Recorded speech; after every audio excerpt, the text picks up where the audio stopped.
లోక సువార్త 13వ అధ్యాయం 6వ వచనం. మరియు ఆయన వారితో ఈ ఉపమానము చెప్పెను. ఒక మనుషుని ద్రాక్ష తోటలో అంజూరపు చెట్టు ఒకటి నాటబడి ఉండెను. అతడు దాని పండ్లు వెదక వచ్చినప్పుడు ఏమీయూ దొరకలేదు. గనుక అతడు, ఇదిగో 3 ఏండ్ల నుండి నేను ఈ అంజూరపు చెట్టును పండ్లు వెదుకుచున్నాను, గాని ఏమీయూ దొరకలేదు. దానిని నరికి వేయుము, దీని వలన ఈ భూమియు ఎలా వ్యర్థమైపోవాలని ద్రాక్ష తోటమాలితో చెప్పాను. అయితే వాడు, అయ్యా, నేను దాని చుట్టూ త్రవ్వి ఎరువు వేయమట్టుకు ఈ సంవత్సరము కూడా ఉండనేమో, అది ఫలించినా సరి, లేని ఎడల నరికి వేయునని అతనితో చెప్పాను. చూడండి ప్రియులారా, ఏవండి, ఒక ద్రాక్ష తోటలో ఏమని నాటబడిందంట? అంజూరపు చెట్టు ఒకటి నాటబడి ఉండెను అని రాస్తుంది ప్రియులారా. కాబట్టి సంఘంలో మనందరం కూడా ఒక విశ్వాస పాత్రలను ఏం చేయబడ్డాం? ఇక్కడ నాటబడి ఉన్నాం ప్రియులారా. నాటబడిన సమయంలో మనం అలా ముందుకి వెళ్తా ఉన్నప్పుడు దేవుడు ఎన్ని సంవత్సరాల నుంచి ఈ చెట్టుని పరిశీలన చేస్తా ఉన్నాడంట? ఎన్ని సంవత్సరాల నుంచి అండి? 3 సంవత్సరాల నుంచి. ఇది ఒక ఉపమానంగా దేవుడు చెప్పాడు. నిజమైన సందర్భాలు యేసుప్రభువారు ఎప్పుడు ఏం చెప్పినా నిజ సందర్భాలే, నిజ సంఘటనలే చెప్పేవాళ్ళు ప్రియులారా. ఆయన ఉపమాన భావాన్ని చెప్పినా సరే, ఆ ఉపమానాన్ని కూడా ఆయన ఎలా చెప్పారంటే, ఒకప్పుడు జరిగిన సంఘటనలు ఆయన ఏం చెప్పారు? ఉపమాన భావంలో చెప్పారు ప్రియులారా. కాబట్టి 3 సంవత్సరాల నుంచి నేను ఈ చెట్టును చూస్తా ఉన్నాను, కానీ 3 సంవత్సరాల నుంచి ఏమి లేవు, ఆ చెట్టుకి ఎలాంటి ఫలాలు లేవు అని యేసుప్రభువారు పలికారు. బహుశా నువ్వు ఎన్ని సంవత్సరాల నుంచి దేవుని సన్నిధికి వస్తా ఉన్నావు? నిన్ను దేవుడు ఎన్ని సంవత్సరాల నుంచి చూస్తా ఉన్నాడు? ఏవండి, ఎన్ని సంవత్సరాలైంది మారు మనసు పొంది మరలా దిగజారిపోయినటువంటి స్థితిలోనికి వెళ్ళి, ఏవండి, మరలా దేవునికి దూరం అయిపోయి, మరలా దేవుని ప్రేమకి దూరం అయిపోయి, ఏవండి, మరలా అవిశ్వాసంలోనికి వెళ్ళిపోయి, మరలా కురింగిపోయి, ఏవండి, మరలా బలహీన పడిపోయి ఎన్నిసార్లు ప్రియులారా. బహుశా దేవుడు కూడా నిన్ను చూస్తా ఉన్నాడేమో. ఇక్కడ తోట మాలి ఏం చేశాడంటే, అయ్యా, 1 సంవత్సరం నాకు గడువు, దాని చుట్టూ మరలా త్రవ్వి, మరలా ఎరివేసి, మరలా నీళ్ళేసి, దాన్ని చక్కగా సాగు చేసి, మరలా ఏం చేస్తాను? మరలా 1 సంవత్సరం పాటు దాన్ని సాగు చేస్తాను. ఈసారి ఫలిస్తే ఫలిస్తుంది, లేదంటే దాన్ని నరికేస్తామని చెప్తా ఉన్నాడు ప్రియులారా. ఏవండి, అలాగే యేసు ప్రభువారు కూడా మన పక్షాన ఆయన ఏం చేస్తా ఉన్నాడంటే, తండ్రి దగ్గరికి వెళ్ళి, తండ్రి, ఈ ఒక్కసారి, ఆయన మంచి వ్యవసాయకుడు ప్రియులారా. ఏవండి, క్రీస్తు మంచి వ్యవసాయకుడు. నీ పట్ల, నా పట్ల, బహుశా నీకు ఎన్నో దేవుని వాక్యాలు వినిపిస్తా ఉన్నాడు, సాగు చేస్తా ఉన్నాడు దేవుడు. అనేక సాక్ష్యాలని దేవుడు నీకు వినిపిస్తా ఉన్నాడు ప్రియులారా. అనేక రీతిలుగా, అనేక సందర్భాల్లో దేవుడు బహుశా నీ మనసాక్షి ద్వారా ఎన్నోసార్లు నిన్ను గద్దిస్తా ఉన్నాడు. అయినా సరే మనం లోబడినప్పుడు, అయినా సరే మనం మారు మనసు పొందినప్పుడు కొంతమంది ఆలోచనలు ఎలా ఉంటాయి తెలుసా ప్రియులారా? వాళ్ళు బలహీనంగా ఉన్నారు కదా, వీళ్ళు బలహీనంగా ఉన్నారు కదా, వాళ్ళ ఈ లోపాలు ఉన్నాయి కదా, వీళ్ళ ఈ లోపాలు ఉన్నాయి కదా అనేటువంటి ఆలోచన. ఆ ఆలోచనలో ఉన్నప్పుడే యేసుప్రభువారి ఉపమానాన్ని చెప్పింది. ఏమండి, గలిలయులందరికంటే పాపాత్ములని మీరు అనుకుంటున్నారా? కానే కాదు. అలాంటి వారు నష్టపోతున్న వారిని చూసి మీరు ఏదో బలం తెచ్చుకుంటున్నారు చూసావా? మీరు అంతకంటే పాపాత్ములు. ఎవరో ఏదో నష్టం తెచ్చుకున్నారని, ఎవరో ఏదో లోకంలో ఉన్నారని, ఎవరో ఏదో పాపంలో ఉన్నారని తలంచుకుంటున్నావు కదా, నువ్వు అంతకంటే పాపాత్మురాలవి, నువ్వు అంతకంటే పాపాత్ముడు అని దేవుడు ఇక్కడ హెచ్చరిస్తా ఉన్నాడు ప్రియులారా. ఏవండి, మీరు మారు మనసు పొందని ఎడల మీరందరూ అలాగనే నశింతురు అని రాసుకున్న ప్రియులారా. కాబట్టి క్రైస్తవ జీవితంలో మనం వెళ్తున్నప్పుడు ప్రియులారా, మనం తప్పులు చేయకపోయినా, మనం పాపాలు చేయకపోయినా, అపవాది కొన్నిసార్లు మనల్ని చెడగొట్టే విధానం ఎలా ఉంటుందో తెలుసా? పాపాత్ముల్ని చూపించి, ఏవండి, లోకంలో ఉన్న వారిని చూపించి, క్రైస్తవ్యంలో ఉంటా బలహీనంగా బ్రతికే వారిని చూపించి ఏం చేస్తూ ఉంటాడు అపవాది? వెనక్కి లాగుతూ ఉంటాడు. కాబట్టి ప్రియులారా, ఏవండి, పాపం తరుముతూ ఉంటది. నువ్వు చేయకపోయినా, నీ పాపం కాకపోయినా, ఎవరో ఒక పాపం ఏదో ఒక రీతిలో నేనేం చేస్తూ ఉంటది? తరుముతూ ఉంటది. అలాంటి వారిని చూసినప్పుడు మనం దూరంగా వెళ్ళిపోవాలి ప్రియులారా. ఒకసారి దుష్టుడు అని మన దృష్టిలో పడిన తర్వాత అలాంటి వ్యక్తికి చాలా దూరంగా ఉండాలి. అలాంటి వ్యక్తులకి, అలాంటి యవనస్తులకి చాలా దూరంగా ఉండాలి ప్రియులారా. ఏమంటే ఒకసారి చెడుకి అలవాటు పడ్డాడని తెలిసిన తర్వాత అలాంటి వ్యక్తులకి మనం ఏ రీతిగా సహాయం చేయకూడదు ప్రియులారా. అలాంటి వారికి చాలా దూరంగా ఉండాలి, అలాంటి వారికి సన్నిహితంగా ఉండకూడదు ప్రియులారా. కీర్తన గ్రంథం 1వ అధ్యాయంలో ఏమని రాయబడి ఉంది? ఏమండి, దుష్టుల ఆలోచన చొప్పున నడువక పాపుల మార్గమున నిలువక, అపహాసకులు కూర్చున్న చోట కూర్చుండక, యెహోవా ధర్మశాస్త్రమునందు వాడు దేవారాత్రములు దాన్ని ధ్యానించేవాడు ధన్యుడు. ఆ తర్వాత వచ్చిన ఏమని రాయబడ్డాం చూడండి ప్రియులారా. ఏమండి, అతడు నీటి కాలువన యోరన నాటబడిన చెట్టు వలె ఆకు వాడక తన కాలమందు ఫలమిచ్చు చెట్టు వలె ఉంటాడు అని రాసింది ప్రియులారా. అక్కడ ఫలం కనబడిందా కనబడలేదు చెప్పండి? ఎలాంటి వారు ప్రతిఫలాన్ని చూస్తారు? ఎలాంటి వారు ఫలాన్ని చూస్తారు? దుష్టులు ఆలోచన చొప్పున నడవక పాపుల మార్గంలో, అక్కడ చూడండి ప్రియులారా, పాపుల మార్గంలో నిలవక అంటే నువ్వు పాపాత్ముడు కాదు, నువ్వు పాపాత్మురాలు కాదు.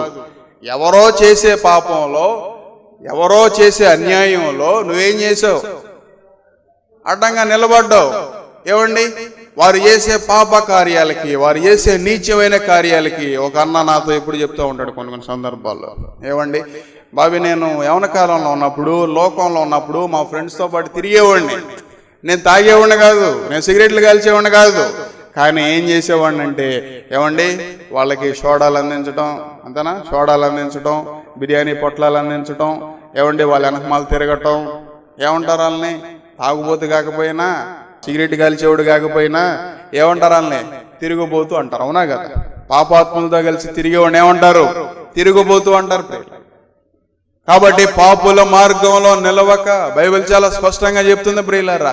ఎవరన్నా మనకి దుష్టులు కనబడినప్పుడు వారి మార్గంలో నిలబడకూడదు, వారి మాటలకి లోబడకూడదు. ఏవండి, మత్తయి సువార్త 7వ అధ్యాయంలో కూడా ఒక మాట రాస్తుంది. ఏంటో తెలుసు? 5వ వచనంలో, ఏవండి, మీ విలువైనటువంటి ముత్యాలని ఎవరు ఎదురుగా వేయొద్దు? పందులు ఎదురుగా వేయొద్దు. ఒకవేళ అవి మీ మీద పడి మిమ్మల్ని ఏం చేస్తాయి? చీల్చేస్తాయి ప్రియులారా. కాబట్టి చాలా జాగ్రత్తగా ఉండాలి. మన జీవితంలో, నీ జీవితంలో ప్రతిఫలాన్ని చూడాలనుకుంటున్నావా? నీ విశ్వాస జీవితంలో ప్రతిఫలాన్ని చూడాలనుకుంటున్నావా? దుష్టులతో చాలా జాగ్రత్తగా ఉండాలి. ఏమండి, లోకంతో స్నేహం చేసేవారితో, పాపంతో స్నేహం చేసేవారితో, వ్యసనాలతో స్నేహం చేసేవారితో దూరంగా ఉండాలి ప్రియులారా. ఏవండి, యాకోబు తన 12 మంది కుమారుల్ని దీవిస్తా 49వ అధ్యాయంలో ఆదికాండం తన కుమారుడి దగ్గరికి వచ్చేసరికి ఏమని దీవించాడు తెలుసా? ఏవండి, యేసేపు ఫలించేడి కొమ్మ, ఓట యొద్ద ఫలించేడి కొమ్మ, దాని రెమ్మలు గోడ మీదకి ఎక్కి వ్యాపించును అని రాస్తున్న ప్రియులారా. ఏవండి, యేసేపు ఫలించడానికి ముందు, యేసేపు దీవెనకరంగా మార్చబడడానికి ముందు, ఏవండి ఎలాంటి పరిస్థితులను ఎదుర్కొన్నాడు ప్రియులారా. అన్నలందరూ దుష్టులుగా కనబడుతూ ఉన్నారు, అయినా సరే చేరలేదు.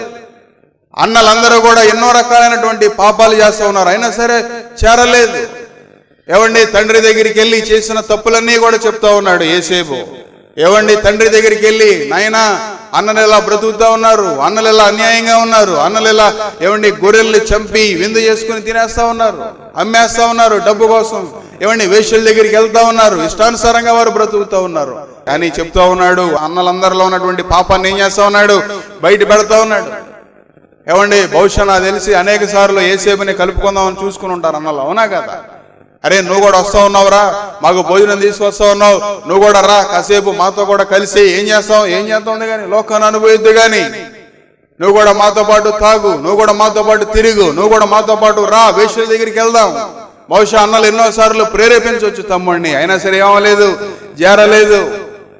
దుష్టులైన తన అన్న గుంపులో చేరలేదు, పాపంలో బ్రతుకుతున్న తన సొంత అన్నల దారిలో నిలవలేదు ప్రియులారా. అందుకే యేసేపు దారిని దేవుడు ఏం చేశాడు? ఎవరిని తప్పించాడు. చాలా మంది క్రైస్తవ జీవితంలో ఏమనుకుంటారంటే, ఎలాంటి కష్టం లేకుండా, ఎలాంటి ఇబ్బందులు లేకుండా, ఏమీ కోల్పోకుండా అలా హాయిగా వెళ్ళిపోవాలి, హైవే మీద కారేసుకెళ్ళినట్టుగా అనుకుంటారు ప్రియులారా. అది ఎన్నటికీ కూడా జరగదు ప్రియులారా. ఎందుకంటే శుభితమైనటువంటి లోకంలో, ఏవండి భయంకరమైనటువంటి పాపంలో మనం బ్రతుకుతా ఉన్నాం. దేవుడు ఒక మనిషిని దీవించే ముందు ఏం చేస్తాడో తెలుసా? వారికి ఉన్న సమస్తాన్ని కూడా ఏం చేస్తాడు? ఏవండి, he makes zero, he will make you zero. ఆయన నిన్ను నన్ను అంతటిని కూడా ఏం చేస్తాడు? పెద్ద సున్నాగా మిగిల్చేస్తాడు ప్రియులారా.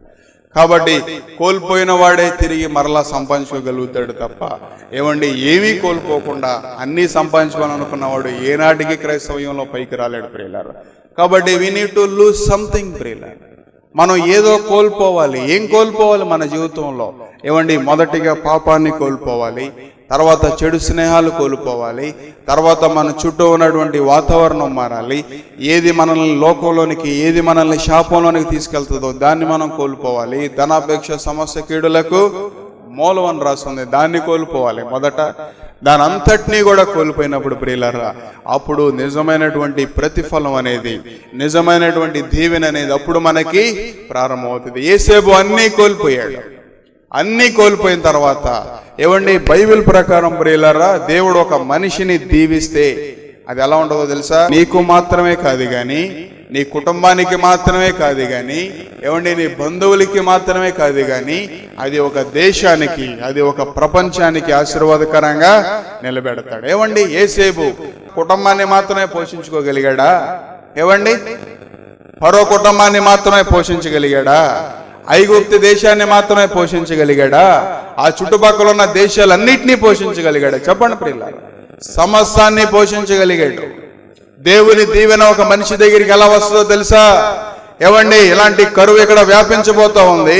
ఇలాంటి కరువు నుంచి తప్పించడానికి ఎవరు ఎన్నుకోవాలని దేవుడు చూసినప్పుడు, అలాంటి సమయంలో దేవుని దృష్టిలో నీతిమంతులు మాత్రమే ఉంటారు ప్రియులారా. ఎలాంటి ఫలాన్ని, ఎలాంటి దీవెన, ఎలాంటి ఆశీర్వాదాన్ని ఎవరి హృదయంలో నింపాలి, ఎవరిని ఎన్నుకోవాలి అని చూసినప్పుడు దేవుడు ఏం చేస్తాడో తెలుసా? ఎవరైతే లోకాన్ని విడిచిపెట్టడానికి సమీపంగా నడుస్తారో అలాంటి వారికి దేవుడు సమీపంగా ఉంటాడు. ఆ రోజున అమెరికాలో బైబిల్ స్టూడెంట్స్ అందరినీ ఇంగ్లాండ్ దేశానికి టూర్ తీసుకెళ్లారంట. బైబిల్ స్టూడెంట్స్ అందరినీ కూడా, బైబిల్ స్టూడెంట్స్ అందరినీ టూర్కి తీసుకెళ్తే ఏమండి, ఇంగ్లాండ్లో జాన్ వెస్లీ గారి గృహానికి తీసుకెళ్లారంట వీరందరినీ కూడా. ఏమండి, జాన్ వెస్లీ గారు ఇంగ్లాండ్ దేశాన్ని అంతటినీ కూడా ఏం చేశాడు? ఆయన చీకటి ఖండంగా ఉన్న ఇంగ్లాండ్ దేశాన్ని ఏం చేశాడు? వెలుగు ఖండంగా మార్చాడు ప్రియులారా. ఒక దేశాన్ని మార్చగలిగాడు ఎవరో? జాన్ వెస్లీ ప్రియులారా. ఏమండి, అతని దగ్గరికి తీసుకెళ్తే ఏమండి, ఆ బైబిల్ స్టూడెంట్స్ అందరికీ కూడా చూపిస్తూ ఉన్నారంట. ఏమని? ఇది జాన్ వెస్లీ గారి యొక్క గృహం, ఇక్కడే ఆయన ప్రార్థన చేసుకునేవాడు, ఇక్కడే ఆయన బలంగా దేవునితో ఏకాంతంగా గడిపేవాడు అని చెప్పి అంతా చూసినప్పుడు అక్కడ ఆయన పడుకునేటువంటి మంచం కానీ, ఆయన రూమ్ కానీ, ఆయన గ్యాలరీ కానీ అంతా కూడా ఉన్నాయి, అన్నీ చూపిస్తూ ఉన్నారంట. అయితే ఒక యవనస్తుడికి ఒక మంచం పక్కనే ఒక ప్రదేశం కనపడిందంట ప్రియులారా. అదేంటో తెలుసా? అక్కడ ఒక గార్మెంట్ వేసి ఉంది. ఆ గార్మెంట్కి 2 రంధ్రాలు ఉన్నాయంట ప్రియులారా. ఆ 2 రంధ్రాలు ఏంటి? మోకాళ్ళ ప్రార్థన. జాన్ వెస్లీ గారు ప్రతిరోజు ఉదయం 4 గంటలకు లేచి ఏమండి 2 గంటల పాటు మోకరించి ఏం చేసేవాడు? ఆయన ప్రార్థన చేసేవాడు. ఏమండి, ఆ దృశ్యాన్ని కూడా దేవుని సేవకుడు ఆ యవనస్తులందరికీ చూపించిన తర్వాత అందరు అయిపోయింది, ఆ టూర్ అయిపోయింది. అక్కడి నుంచి బయలుదేరి మరొక ప్రదేశానికి వెళ్ళాలి అని చెప్పి ఏమండి, అందరు ఎక్కారా లేదా అని చూసుకుంటారు లేదా? బస్సు స్టార్ట్ అయ్యే ముందు ఏం చేస్తారు? అందరు ఎక్కారా లేదా అని చూసుకుంటారు. అందరు ఎక్కారు, ఒక యవనస్తుడు మిస్ అయిపోయాడు. ఏమైపోయాడు యవనస్తుడు? ఏమండి, దాన్ని పోగొట్టుకున్నాం అనుకోండి, ఏం చేస్తాం? ఏ దారిలో వెళ్ళామో దాన్ని అంతా చూసుకుంటూ వస్తాం, అవునా కదా? అలాగే ఎక్కడెక్కడ తిరిగాం, యవనస్తుడు ఎక్కడున్నాడని ఏమండి ఆ దేవుని సేవకుడు పరిగెత్తుకుంటా చూస్తే ఏమండి, ఏ ప్రదేశంలో అయితే ఆ 2 గుంటలు ఉన్నాయో ప్రియులారా, అక్కడ ఒక యవనస్తుడు మోకరించి ప్రార్థన చేస్తూ ఉన్నాడంట. ఏమని ప్రార్థన చేస్తున్నాడు తెలుసా? Lord, do it again, bring back the revival again, do it again అని ప్రార్థన చేస్తూ ఉన్నాడంట ప్రియులారా. ఆ ప్రార్థన అయిపోయేంత వరకు దేవుని సేవకుడు అక్కడే నిలబడ్డాడు. ఆ ప్రార్థన అయిపోయిన తర్వాత రా కమాన్ బిల్లీ కమాన్ అని చెప్పి ఆ యవనస్తుడిని తీసుకుని ఏమండి మరలా బస్ ఎక్కి వెళ్ళిపోయాడు. ఏమండి, ఆ యవనస్తుడు ప్రపంచానికి ఆశీర్వాదకరంగా మార్చబడ్డాడు. ఆ యవనస్తుడు ఏమండి అమెరికా దేశానికి మాత్రమే కాదు కానీ ప్రపంచం అంతా కూడా కొన్ని 100 సార్లు తిరిగి మన దేశానికి కూడా వచ్చి మన దేశానికి ఎంతో ఆర్థిక సహాయం చేసి ఏమండి ఎంతోమంది బేదలైన వారికి, ఎంతోమంది లేని వారికి ప్రియులారా ప్రపంచం అంతా కూడా ఆశీర్వాదకరంగా మార్చబడ్డాడు. ఏమండి, ఆ యవనస్తుడు ఎవరో కాదు, ఎవరో మిస్టర్ బిల్లీ గ్రామ్ ప్రియులారా. ఒక వ్యక్తి, దేవుని యొక్క దారిలో నడిచినటువంటి ఒక వ్యక్తి. యేసేపు ఏ దారిలో వెళ్ళాడో ఆ దారిలో వెళ్ళినటువంటి ఒక యవనస్తుడు ఏమండి దేవుని సేవకుని, ఒక ఉజ్జీవకర్తని ఆదర్శంగా తీసుకుని నేను కూడా ఇలాగే ప్రార్థన చేయాలి అని చెప్పి, నేను కూడా ఇలాగే మోకరించి ప్రార్థన చేయాలి. ఆ ప్రదేశంలో నిలబడి ఆ ప్రదేశంలో మోకరించి చేసిన ప్రార్థన తన జీవితానికి ఎంత ఆశీర్వాదకరంగా మార్చబడింది. ఏమండి, నన్ను అడిగితే జాన్ వెస్లీ గారు ప్రార్థన చేసిన గుంటలో మోకరించి ప్రార్థన చేసినందుకు ఆయన లేవనెత్తబడలేదు. కానీ అక్కడి నుంచి ఒకటి తీసుకెళ్ళాడేంటో తెలుసా? మోకాళ్ళ అనుభవాన్ని తన హృదయంలో తీసుకుని వెళ్ళాడు. జాన్ వెస్లీ గారి గురించి వినే ఉంటాడు ప్రియులారా. నేను కూడా ఈ అనుభవాన్ని సంపాదించుకోవాలని చెప్పి తన హృదయంలో కూడా మోకాళ్ళ ప్రార్థన నింపుకొని వెళ్ళాడు. తన జీవితంలో కూడా ప్రారంభించాడు. 28 సంవత్సరాల్లో సేవను ప్రారంభించి ఏమండి దాదాపుగా 99 సంవత్సరాలు బ్రతికి ఎంత ఆశీర్వాదకరంగా మార్చబడ్డాడు. ఈ సమయంలో ఇక్కడ ఉన్న ప్రతి ఒక్కరిని కూడా దేవుడు అలా దీవించాలనుకుంటున్నాడు. ఈ సమయంలో ప్రతి ఒక్క యవనస్తుడిని కూడా, ఇక్కడ ఉన్న ప్రతి ఒక్కరిని కూడా, మీ బిడ్డల్ని కూడా దేవుడు అలా లేవనెత్తాలనుకుంటున్నాడు. కానీ ఈ క్షణాన్ని గనక నువ్వు మోకరించి గనక ప్రార్థించగలిగితే ప్రియులరా, దేవుని సన్నిధిలోకి వెళ్ళి మత్తయి 6:6లో రాయబడినట్లుగా రహస్యమందున్న తండ్రి దగ్గరికి వెళ్ళి రహస్యంగా మొరపెట్టు. చాలా మంది రహస్యమైనటువంటి ప్రార్థన వారిలో ఉన్నది ప్రియులరా. కాబట్టి మన జీవితంలో ఇప్పుడు ఏం చేయాలి? రహస్యంగా దేవుని సన్నిధిలోకి వెళ్ళి ఎక్కువ సమయం ఏకాంతంగా ఏమండి ప్రార్థన చేయాలి. మీ మోకాళ్ళు ఎలా ఉన్నాయి? ఏవండి 60 సంవత్సరాలు 70 సంవత్సరాలు రాగానమ్మో మోకాళ్ళ నొప్పులని బాధపడే వాళ్ళు చాలా మంది ఉంటారు ప్రియులారా. ఆ మోకాళ్ళ నొప్పులు కాదు. యవన కాలంలో ఉన్నప్పుడే దేవుని సన్నిధిలోకి వెళ్ళి ఒంటరిగా వెళ్ళి ఏం చేయాలి? మోకాళ్ళ ప్రార్థన చేయాలి. నువ్వు చేయగలుగుతావా? ఏవండి నీ జీవితంలో నువ్వు చేయగలుగుతావా? మోకరించి నువ్వు ప్రార్థన చేయగలుగుతున్నావా? నీ కాళ్ళు డబ్బు సంపాదించడానికి పరిగెడుతున్నాం బహుశా. ఏమండి నీ కాళ్ళు ఏదో ఏమండి లోక సంబంధమైన వాటి కోసం పరిగెడుతున్నాం బహుశా ప్రియులారా. స్పర్జన్ గారు ఒక మాట చెప్పారంటే తెలుసా? If you want to know fully the Christ you must know emptiness in everything అని పలికాడు ప్రియులారా. నీకు సంపూర్ణంగా క్రీస్తు అర్థం కావాలంటే ఈ లోకంలో ఉన్నటువంటి ఏది లేదు, ఎంప్టీనెస్ అంతా కూడా అంత టొల్లే. ఏమండి లోకం అంతా ఒక మాయ. ఏదో ఒక రోజున నేను ఒక వ్యాధిగ్రస్తుడిగానో, ఏదో ఒక రోజున నేను బలహీనుడిగానో, ఏదో ఒక రోజున అందరూ నేను అసహించుకునేటట్టుగానో ఈ లోకం నేను నడిపిస్తుంది. కానీ ఏమండి ఒక రోజున క్రీస్తుకి సమీపంగా వెళ్ళినప్పుడు ప్రియులారా, ఏ క్షణమైతే అతను మోకరించి గోడ వైపు తిరిగి ప్రార్థన చేశాడు, ఆ క్షణాన్ని ఏమైంది? ఆయన హృదయంలో ఉన్న భారం అంతా ఎలా తొలగిపోయిందో. ఏమండి ఉదయకాల సమయంలో ఎన్ని హృదయాలు భారం చేత నింపబడినాయి, ఎన్ని జీవితాలు భారం చేత నింపబడింది. కాబట్టి లోకం అంతా కూడా ఒత్తిడి అని ఏ క్షణం అయితే మనం తెలుసుకున్నామో అప్పుడే క్రీస్తు యొక్క సంపూర్ణత మనకి తెలుస్తుంది. సామెతల గ్రంథం 13:21 చూడండి ప్రియులారా. కీడు పాపులను తరుమును, నీతిమంతులకు మేలు ప్రతిఫలముగా వచ్చును అని రాసున్న ప్రియులారా. కీడు ఏం చేస్తుందంట? పాపుల్ని తరుముతూ ఉంటది. ఏమండి కీడు ప్రతి ఒక్కరిని కూడా ఏం చేస్తూ ఉంటది? తరుముతూ ఉంటది. మనం చేసేటువంటి దోషాలు, మనం ఆడేటువంటి అబద్ధాలు, మనం చేసేటువంటి ఏవండి మోసాలు, అక్రమాలు, అన్యాయాలు అన్నీ కూడా కీడేం చేస్తుంది? వ్యసనాలు. ఏవండి ఏ కీడికైతే అలవాటు పడ్డామో ఆ కీడు మనల్ని ఏం చేస్తూ ఉంటది? తరుముతూ ఉంటది. ఎంతవరకు తరుముతుంది? ఏవండి మరణం వరకు ఆ కీడేం చేస్తూ ఉంటది? తరుముతూ ఉంటది ప్రియులరా. సామెతలు 18:20-21 కూడా చూడండి ప్రియులరా. అక్కడ కూడా ఏమని రాయబడి ఉందంటే, ఒకని నోటి ఫలము చేత వాని కడుపు నిండును, ఏమండి తన పెదవుల ఆదాయము చేత వాడు తృప్తి పొందును. అయితే జీవ మరణములు నాలుక వశము, దాని యందు ప్రీతిపడువాడు దాని ఫలము తిందురు అని రాస్తున్న ప్రియులారా. ఏమండి వాని నోటి ఆదాయము చేత ఏం చేస్తా ఉన్నాడు? తృప్తి పొందుతా ఉన్నాడు. అయ్యో ఇవాళ ఇన్ని అబద్ధాలు ఆడి వ్యాపారం చేశానే, అయ్యో ఇవాళ ఇన్ని అబద్ధాలు ఆడి మనుషుల్ని మోసం చేసి డబ్బులు తీసుకున్నానే.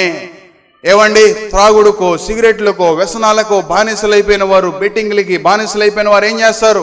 ఆ మాట ఈ మాట మాట్లాడి ఏం చేస్తారు? డబ్బుల్ని సంపాదిస్తారు ప్రియులారా. నోటి ఆదాయం చేత, మాటల చేత. ఎవరైతే మనుషుల్ని మాయ చేస్తారో వాళ్ళు భలే సంపాదిస్తారు డబ్బులు ప్రియులారా. అదో టాలెంట్ వారికి ప్రియులారా. వారి నోటి ఆదాయం చేత వారు ఏం చేస్తారు? తృప్తి పొందుతారు. కానీ తర్వాత వచనంలో ఏమని రాయబడి ఉందో తెలుసా? ఏమండి జీవ మరణాలు ఎలా ఉన్నాయి?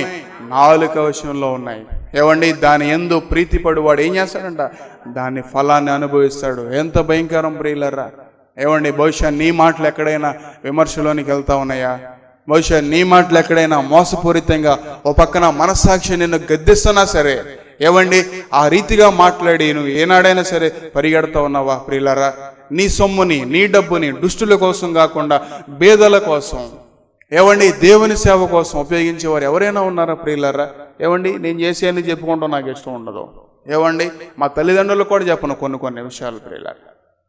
చేసామంతే. బైబిల్ ఏం చెప్తుంది?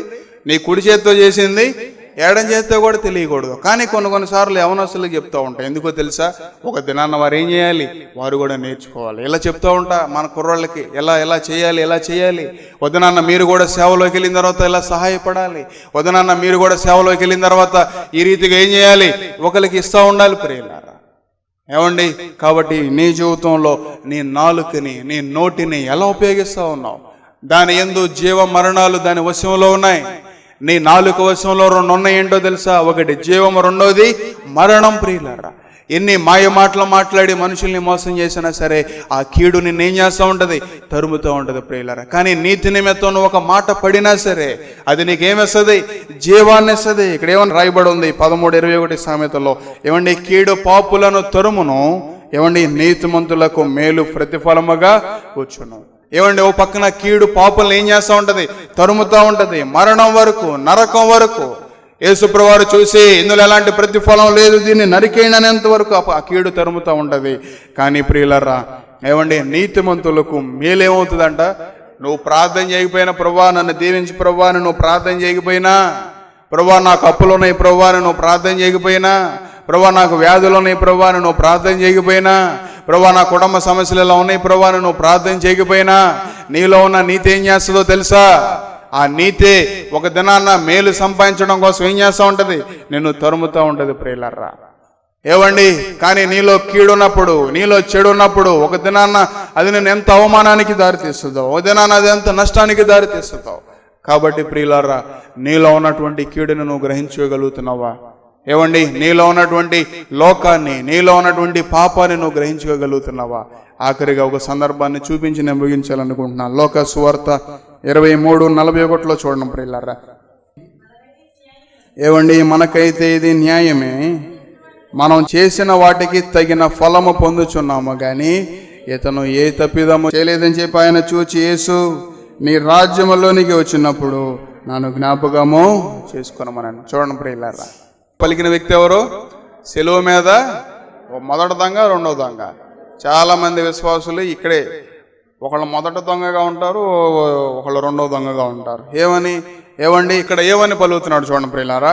మనకైతే ఇది న్యాయమే, మనము చేసిన వాటికి తగిన ఫలము పొందుచున్నాము. అరే, మనం చేసిన తప్పుకి, మనం చేసిన పాపాలకి ఈ సిలువలో ఈ శిక్షను మనం అనుభవిస్తూ ఉన్నాము.